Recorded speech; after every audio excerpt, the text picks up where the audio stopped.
ನಮಸ್ಕಾರ ಸ್ನೇಹಿತರೆ. ನವರಾತ್ರಿಯ 2ನೇ ದಿನದಲ್ಲಿ ನಾವು ಪೂಜಿಸುವ ದೇವಿ ಬ್ರಹ್ಮಚಾರಿಣಿ. ಇಂದು ಅವರ ಕುರಿತು ಸಂಪೂರ್ಣ ಮಾಹಿತಿಯನ್ನು ತಿಳಿದುಕೊಳ್ಳೋಣ. ಬ್ರಹ್ಮಚಾರಿಣಿ ದೇವಿಯು ತಪಸ್ಸಿನ ರೂಪ. ಇವರು ಶ್ವೇತಾವಸ್ತ್ರಧಾರಿಣಿ. ಬಲಹಸ್ತದಲ್ಲಿ ಜಪಮಾಲೆ, ಎಡಹಸ್ತದಲ್ಲಿ ಕಮಂಡಲ ಅಂದರೆ ಜಲಪಾತ್ರ ಹಿಡಿದಿರುವವರು. ಬ್ರಹ್ಮಚಾರಿಣಿ ಅಂದರೆ ತಪಸ್ಸಿನಲ್ಲಿ ನಿರತರಾದವಳು. ಇವರು ಸತಿದೇವಿಯ 2ನೆಯ ರೂಪ. ಸಾವಿರಾರು ವರ್ಷಗಳ ಕಾಲ ಜಪ ತಪ ಮಾಡಿದ ಕಾರಣ ಬ್ರಹ್ಮಚಾರಿಣಿ ಎಂದು ಕರೆಯುತ್ತಾರೆ. ಜೀವನದಲ್ಲಿ ಬಂದ ಬಾಧೆಗಳನ್ನು ಸಮಾಧಾನದಿಂದ ಎದುರಿಸುವ ಶಕ್ತಿ ನೀಡುತ್ತಾಳೆ. ಸಕ್ಕರೆ, ಬೆಲ್ಲ ಮತ್ತು ಹೂವಿನಿಂದ ದೇವಿಯನ್ನು ಪೂಜಿಸುವುದು ವಿಶೇಷ, ಅತ್ಯಂತ ಫಲಪ್ರದ.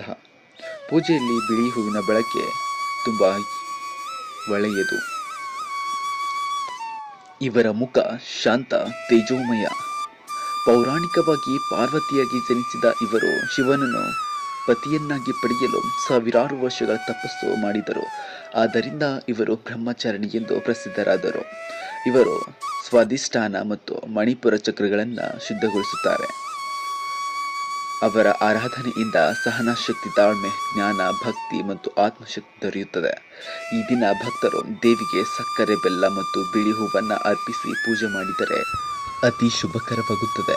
ವಿದ್ಯಾರ್ಥಿಗಳಿಗೆ ವಿದ್ಯಾಭ್ಯಾಸದಲ್ಲಿ ಯಶಸ್ಸು, ಜೀವನದಲ್ಲಿ ಆತ್ಮವಿಶ್ವಾಸ ಮತ್ತು ಆಧ್ಯಾತ್ಮಿಕ ಬೆಳವಣಿಗೆ ಸಿಗುತ್ತದೆ. ಇದಾಗಿದೆ ಬ್ರಹ್ಮಚಾರಿಣಿ ದೇವಿಯ ಮಹಿಮೆ. ನಾಳೆ ನಾವು ನವರಾತ್ರಿಯ 3ನೇ ದಿನದ ದೇವಿ ಚಂದ್ರಘಂಟಾ ದೇವಿಯ ಕುರಿತಂತೆ ತಿಳಿಯೋಣ. ವಿಡಿಯೋ ಇಷ್ಟವಾದರೆ ಲೈಕ್ ಮಾಡಿ, ಶೇರ್ ಮಾಡಿ ಮತ್ತು ನಮ್ಮ ಚಾನಲನ್ನು ಸಬ್ಸ್ಕ್ರೈಬ್ ಮಾಡೋದನ್ನು ಮರಿಬೇಡಿ. ಧನ್ಯವಾದಗಳು.